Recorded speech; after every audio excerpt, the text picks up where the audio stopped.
Mambo Sita na Bin Omar. Assalamu alaikum wa rahmatullahi wa barakatuh, mtazamaji wa Kishki TV popote pale ambapo unapotufuatilia. Nikukaribishe kwa moyo mkunjufu kabisa katika kipindi cha Mambo Sita na Bin Omar, yakiletwa kwako nami Khalid bin Omar. Hivi mtazamaji, umeshawahi kujiuliza kwa nini watu wengi wanapotoka hija ama umra huwa hawaombwi zawadi ya pesa, viatu, nguo, kanzu au tende, na badala yake huomba zawadi ya maji ya Zamzam? Kwa kipekee na umuhimu zaidi wa maji haya, Kishki TV kupitia Mambo Sita na Bin Omar inakuletea Mambo Sita kuhusu maji ya Zamzam. Jambo la kwanza, historia inatuonesha maji haya yametoka katika kisima ambacho kilikuwa karne 40 zilizopita, yani miaka 4000 iliyopita, na maji haya hayajawahi kubadilika ladha wala kisima chake hakijawahi kukauka. Sheikh Abdul Qadir Al-Ahdal ni rais wa taasisi Al-Hikma Foundation, anatuelezea namna historia ya maji haya jinsi yalivyopatikana. Assalamu alaikum warahmatullahi wabarakatuh. Maji Zamzam ni chemchemi ya maji ambayo ina connection na mama Hajar. Mama yetu Hajar ni mke wa Nabii Ibrahim alayhi assalam. Historia inasema Sayyidina Ibrahim alayhi salam alikuwa Iraq, asili yake mtu wa Iraq. Baada watu wake wamekataa kubali dini ya Allah subhanahu wa ta'ala na tauhidi wa Allah jalla jalaluhu, wameweka ndani ya moto. Baadaye katoka kaja upande wa Palestina au Palestina, Sham, kupita Jordan mpaka afika Palestina. Sasa mke wake aliitwa Sara, Mungu hajamjalia kupata mtoto. So wakati anapita Misri, mfalme wa Misri ana kawaida, kila anaona mtu anatembea na mke wake ni mzuri anachukua. Ilikuwa hii desturi yake. Yani wewe unatembea na mke wako mzuri anachukua. Kama nasema huyu sio mke wangu, dada yangu, anaacha. Wakati anapita yeye kamkamata, kaona Sara radhiyallahu anha wa alayha salam ilikuwa mtu mzuri, Mungu kamba sura nzuri, kampenda huyu jamaa, huyu mfalme wa Misri, anataka kumchukua kumfanya uchafu. Kila anasogea kwake ilikuwa Mungu anamba muujiza kutoka kwake, anakauka, hawezi kumfika kwake. Kamuuliza Ibrahim, kamwambia huyu nani kwako kwanza kabla hajachukua? Sema huyu dadangu, na yeye anakusudia Sayyidina Ibrahim dadangu kwa Uislamu. Imana Qur'an nasema Sayyidina Ibrahim amesema uongo tatu, lakini sio uongo halisi. Uongo ina maana yani iko kitu nitwa tauria Kiarabu. Maana unasema kitu inakusudia kitu kingine, ina tafsiri mbili. Mfano kama anasema huyu sio mke wangu, ni dadangu, anakusudia dadangu ya kiimani. Na wakati wakati amevunja masalamu, watu wake muuliza nani kavunja masalamu hii, kasema hajasema yeye, asema muulizieni mkubwa. Maana nataka kumba darasa, nyinyi mmeondoka, nimeacha mimi ni masalamu wote mzima. Nyinyi umerudi, umeona wasalamu wadogo wote wamevunjika, kavunja yeye, umebaki mzima mimi na mkubwa. Sasa kama mkubwa wenu ana uwezo, muulizeni kwa nini hajamlinda wadogo hao. Ya tatu, wakati watakumacha katika sema salamu kabla yeye hajavunja, mwambie toka, sasa mimi ni saqim, mimi mgonjwa. Wao nafikiri wagonjwa bado naomba dua Mungu wao anisaidie nipate kupona, lakini yeye anasema anakusudia mimi mgonjwa kwa vitu ambavyo nyinyi inaumiza vitu unafanya.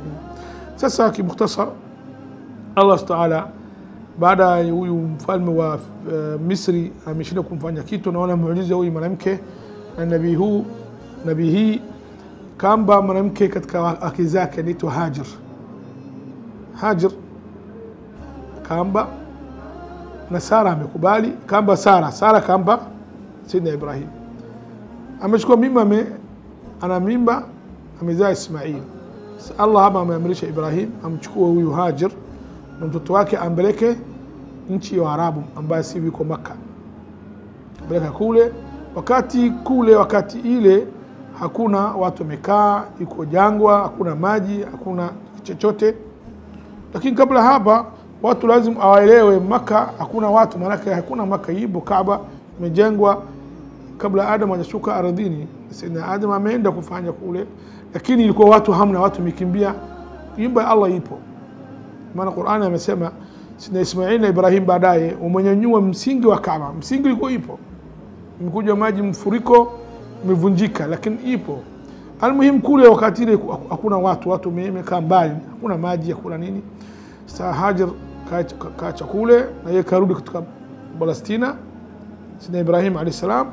Sasa yeye wakati ameacha mtoto wake hapa, analia mtoto anataka maji, yeye anakimbia kutafuta labda atabata watu wana maji, watu wanapita barabarani au watu yuko safara fulani, anarudi kumgelea mtoto analia. Hapo ambaye Allah Subhanahu akatoa muujiza yake, katoka maji ya Zamzam chini mguu wa Sayyidina Ismail alayhi salam, wakati yuko mtoto mchanga, umetoka maji chemchem. Imekuja neno Zamzam, yeye anaona maji yanakuja mengi, atakusema zam maana yake zuia hapa, usivuke hapa, maana usilete gharqa. Zam tulia hapa, imekuja maji Zamzam, maji ya baraka kutoka katika chini wa mguu Sayyidina Ismail alayhi salam. Hii chanzo ya maji ya Zamzam. Ni kweli kwamba alikuwa anafanya hivi mguu wake ama Mungu tu? Yeye analia hivi, lakini ametoka kule. Yani yeye anafanya hivi, lakini Allah ametoka katika mguu yake. Lakini maji wakati inazidi itakusambaa, yeye anamwambia Zamzam, yani tulia hapa, maana yeye itakuwa maji mengi italeta gharqa, lakini Allah Subhanahu ametoa maji hii na baraka na utukufu. Yuko Makkah karibu na Kaaba. Kaaba hapa yuko karibu wake, maqam Ibrahim yuko hapa.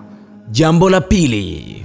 Jambo la pili na muhimu na la kushangaza kuhusu maji ya Zamzam, maji haya hayaruhusiwi ama yamepigwa marufuku kuuzwa kibiashara popote pale duniani. Kuyasafirisha nje kwa matumizi ya kibiashara kumepigwa marufuku na serikali ya Saudi Arabia, licha ya visa kadhaa kuripotiwa nchini Uingereza kwa kuuzwa kwa maji hayo kinyume cha sheria. Mnamo Mei mwaka 2021, uchunguzi wa shirika la habari la Uingereza BBC uliripoti kuwa kuna viwango vya juu vya madini ya arsenic katika maji iliyokuwa na chupa yenye chapa ya maji ya Zamzam, hali iliyopelekea msako mkali wa uuzaji huo haramu, huku mamlaka za nchini Saudi Arabia zikiweka udhibiti mkali wa ubora ili kuhakikisha maji hayo ni safi na salama kwa kunywa. Kubwa zaidi, mtazamaji, licha ya sheria kali za nchini Marekani za kukataza uingizwaji wa matunda na vinywaji, lakini ni mahujaji pekee wanaotokea katika miji mitukufu ya Makka na Madina ndio waliopewa ruhusa na nafasi ya kipekee ya kuingia na maji, si mengine ni maji ya Zamzam, kwa ajili ya kuwapelekea wapenda wao. Inaonyesha ni kwa jinsi gani, kwa namna gani maji haya yalivyokuwa matukufu na maji yenye umuhimu kubwa katika maisha yetu wanadamu. Jambo la tatu. Jambo la tatu, maji haya yanaondoa njaa na kiu. Ndiyo, moja ya miujiza mikubwa ya maji ya Zamzam ni uwezo wake ya kuweza kushibisha wewe ambaye unakunywa, lakini pia kukata kiu yako kabisa. Ushahidi unapatikana katika miongoni mwa historia za masahaba ambao walikuwa wakiyatumia maji haya, wakiyaita ni maji yenye kuridhisha, maji yaliyokuwa yakijaza tumbo na kushibisha pindi anapokuwa na njaa. Hakuna haja ya kulizungumzia hili sana mtazamaji, kwa sababu wale ambao wamewahi kufika katika miji mitukufu ya Makka na Madina na kufanya ibada iwe ya umra ama haji watakuwa shahidi katika hili, kama hawapa ambao wanatueleza. Na mshukuru Allah katika waja wa Allah waliobahatika kwenda hija kupitia taasisi ya Al-Hikma Foundation, nami ni mmoja wapo. Mimi ni mwalimu katika taasisi ya Al-Hikma Foundation na nilibahatika kwenda hija mnamo mwaka 2015. Ibada ya hija inahitaji nguvu, inahitaji utayari na tayari ukiwa umejiandaa kufanya ile ibada uwe na nguvu. Na katika pilika za kufanya ibada ni katika furaha, lakini kuna muda unapata kiu, na bahati nzuri kule kuna maji ya Zamzam. Yale maji ya Zamzam kwa kweli ni maji ya ajabu, ni maji ya ajabu. Naweza kutoa ushuhuda kwa sababu mimi niliondoka nikiwa na maradhi hapa, lakini Nilipofika pale nimekunywa maji ya Zamzam, nimejimwagia maji ya Zamzam, lakini nimepata nguvu zaidi ya kufanya ibada. Na hata wakati mwingine wenzangu ambao nimeenda nao katika ibada walikuwa muda wa chakula cha mchana, wananiambia madam, njoo chakula cha mchana tayari, kimepikwa chakula kizuri. Lakini mimi sikuwa na njaa kwa sababu tayari kwenye pochi yangu nilikuwa na maji. Kwa hiyo nikihisi kuchoka na kunywa maji na yananishibisha. Kwa hiyo nakubaliana kabisa na hadithi inayosema kwamba maji ya Zamzam yanashibisha na yanakata kiu. Na alhamdulillah, yani sisi ambao tumebahatika kwenda hija, Mwenyezi Mungu atujalie turudi, na wengine pia ambao hawajaenda, na waombea kwa Mwenyezi Mungu waweze kupata hiyo bahati ya kwenda hija. Na ni ibada ambayo ina faida yake, hata kama ukishakuwa alhaji au hajat, unakuwa tayari una kinga kwa Mwenyezi Mungu Subhanahu wa Ta'ala. Jambo la 4. Namba 4, maji haya hayajawahi kuchafuka. Maji ya Zamzam hayajawahi kutibiwa kwa kemikali ya aina yoyote wala kuwekwa klorini kama maji mengine duniani yanayopelekwa mijini kwa ajili ya kutumika. Tofauti ilivyokuwa kubwa zaidi, maji haya ni safi tangu enzi hiyo ya karne 40 zilizopita hadi leo. Kwani maji mengine duniani kote huwekwa klorini kwa ajili ya kutibu vimelea mbalimbali ambavyo vinaingia ndani ya maji hayo na majani ambayo huitwa algae ama mwani kwa lugha yetu ya Kiswahili. Lakini kwa kesi ya maji ya Zamzam hakujawahi kuripotiwa dalili wala kuonekana kwa namna yoyote ile ya vimelea na majani ya algae ama mwani. Hii inaonyesha kuwa wazi maji haya ni salama na ni maajabu ya Mwenyezi Mungu tangu kisima cha maji ya Zamzam kilipotoka, yani karne 40 zilizopita hadi wa leo. Jambo la 5. Jambo la 5, maji haya hayajawahi kuguswa na kijidudu cha aina yoyote kama ilivyo maji mengine ya kawaida. Mnamo mwaka 1971, daktari mmoja wa Kimisri aliandika makala katika jarida la European Press akisema kuwa maji ya Zamzam hayafai kwa matumizi ya kunywa, akiegemea katika hoja ya kuwa kisima cha maji ya Zamzam kipo katikati ya mji na yanapelekea kusababishwa na uchafu ambao unatokana na maji mengine yanayotiririka katikati ya mji huo.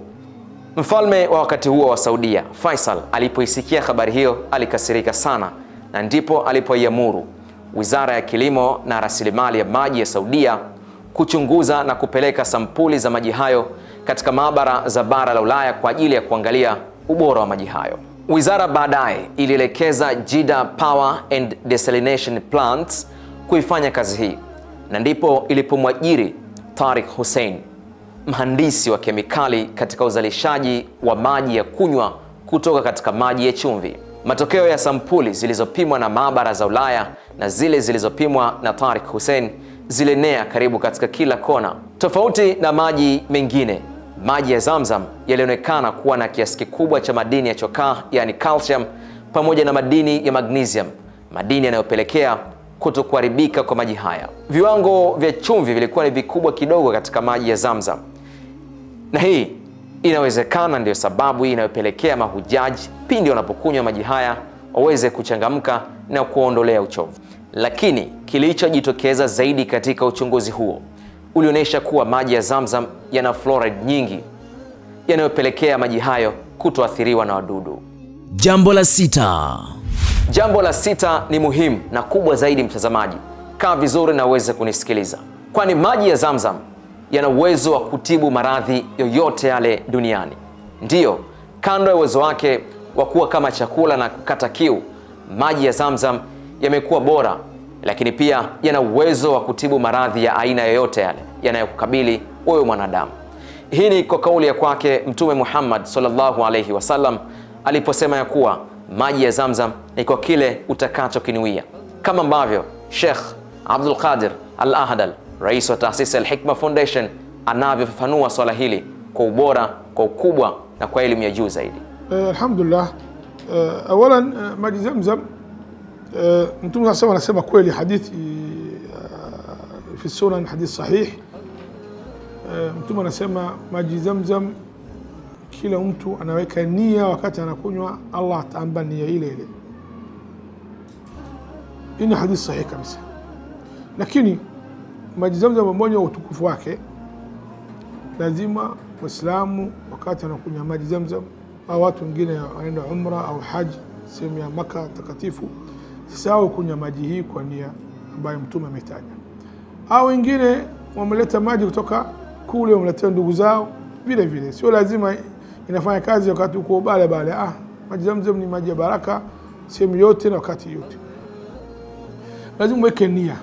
Nia Khalid, lazima uelewe katika Uislamu ni nguzo muhimu sana. Mtume sallallahu alayhi wasallam anasema innamal a'malu binniyat wa innamal likulli imrin ma nawa. Amali yote tunafanya hizi ibada ina connection kubwa sana nia. Kama hujaweka nia katika hii ibada huwezi kubalika. Mfano sala, utasali dhuhur sasa hivi, hujaweka nia unasali dhuhur kaine, sala wewe fanya mazoezi tu, hakuna sala hapa.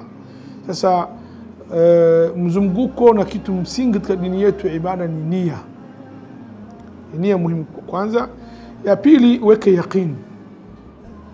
Yaqini, maadamu Mtume amesema Allah subhanahu wa ta'ala kitu yote wakati unakunywa maji Zamzam uweka nia utafanyikiwa. Tatu ni dua. Dua ni silaha ya muumini. Mimi nasahau natoa hapa watu wasidharau dua. Dua ni silaha ya muumini. Dua ni muhimu sana katika maisha ya binadamu na maisha ya Waislamu. Sasa nia na dua na yaqini, hii tatu imekuja maji Zamzam italeta athari yake. Na Mtume katika hadith anasema sallallahu alayhi wasallam, ud'u Allah wa antum muqiruna bil ijaba. Muomba Mungu, wakati unaomba Mungu unaweka yaqini wewe Allah atakujibu na utafanyikiwa. Usikate tamaa kwa dua. Wengine wanasema mimi Sheikh naomba sana dua sifanyikiwi. Iko A au B. A, labda wewe unakula haramu, umevaa haramu, wafanya maasi, Mungu hawezi kubali dua yako. Shida ni wewe. Unaonja Sheikh Khalid asali, anaona asali ni chungu, kumbe wewe una malaria, sio shida asali. B, inawezekana Allah dua yako amekubali, hajakuba hapa haraka ilikuwa ujo kwako wewe balaa kubwa, amekuzuia katika wewe hujui. Natoa mfano mmoja tu Sheikh Khalid. Wewe utakutoka njiani, utakupata ajali uumie, lakini dua hii umeomba Allah amekuzuia usiondoke wewe hujui. Au mara nyingine Allah amekokea dua hii, amekujibu kwa kakea siku kiyama ufanyikiwe, na dunia sema kupita, bora ya kiyama ambayo ni siku ambayo nzito kama Qur'ani imetaja. Sasa maji Zamzam kila mmoja anatakiwa wakati anakunywa kwa nia. Sasa ulama wanasema wengi, bora mtu anywe wakati asubuhi hajala. Ya hadithi hasemi hivi, lakini bora wanasema hivi. Kwa nini? Wanasema mtu kama tumbo lako iko empty, kitu inaingia yote inafanya kazi haraka. Hata madokta kwambia kunywa dawa hii kabla hujala, kabla chakula, tumbo liko empty, inafanya kazi haraka. Ni inapendeza, ulama wanasema mtu anywe, narudia sio lazima hii, anywe wakati kabla hajala na baka ashibe. Na wako ulama, wako sahaba Sheikh Khalid umekunywa maji Zamzam imefanyikiwa. Ibn Abbas radhiallahu anhu anasema nimekunywa maji Zamzam kwa nia ya Allah nipe ilmu na afya. Tajib Ibn Abbas katika ulama wa sahaba radhiallahu anhu. Vile vile katika ulama wa salaf taja ulama zetu wa Shafi'ia. Al-Imam Shafi'i anasema nimekunywa maji Zamzam kwa nia, nimeweka nia wakati nakunywa kitu tatu. Mungu anipe ilmu, na kila napiga shabaha nipate shabaha. Ya tatu Mungu anipe afya. Na kweli asema ilmu ni Allah amenipa, na kila napiga shabaha yeye hakosei Imam Shafi'i rahmatullahi alayhi. Vile vile al-Imam Ibn Hajar al-Asqalani, sidhani kama Sheikh Khalid mtu ambaye dai au alim hamjushi Ibn Hajar al-Asqalani. الحافظ أحمد بن علي بن حجر العسقلاني ولما من النيك نيم أمير المؤمنين في الحديث، أمير المؤمنين katika علم الحديث. Anasema wakati anakunywa maji Zamzam nimeweka nia, mola wangu, Ibn Hajar huyo, nipe ilmu kama Imam Dhahabi. Imam Dhahabi liko kabla ya Ibn Hajar. Imam Dhahabi ni maarufu, ni hafidh, na Allah amempa daraja mpaka leo, tangu mkufa sivi karne 5 shabita, lakini Ibn Hajar tunamkumbuka ilmu yake na fadhila Allah amempa. Ya mwisho al-Imam Suyuti, vile yeye ameomba, amekunywa maji Zamzam, Allah amempa ilmu. Nani leo mtu hamjui al-Imam Suyuti? Sasa maji Zamzam ni maji ina baraka, na hata watu Sheikh Khalid amefanya search wa zama hii, wameona tofauti na maji mengine. Sasa baraka yake, namweka nia na dua na yaqini, umeweka Allah atakupa kitu, umeweka nia utapatikana. Sasa mgonjwa yote aunywe maji Zamzam kwa nia na yaqini, inshallah ugonjwa hii itaondoka kwa uwezo wa Allah subhanahu wa ta'ala. Bila shaka mtazamaji wetu utakuwa umefurahia na kufahamu mengi zaidi kuhusiana na maji ya Zamzam, yakiwa ni mambo 6 muhimu zaidi yaliyokusanywa kwa ajili yako mtazamaji. Unaweza ukatuambia katika comments kipi umefurahia, kipi umekisikia kwa mara ya kwanza, lakini pia usisite kutuambia nini unataka tukuletee katika mambo 6 na bin Omar, yakileta kwako nami Khalid bin Omar. Kwa niaba ya timu nzima ya Kishki TV tuliyoshirikiana nayo hapa, mwenzangu walikuwa ni Abdul Karim Abdurrahman, Ahmed Kimamba, bila kumsahau Juma Said Saif. Mimi ni Khalid bin Omar, hadi wakati mwingine, maasalam.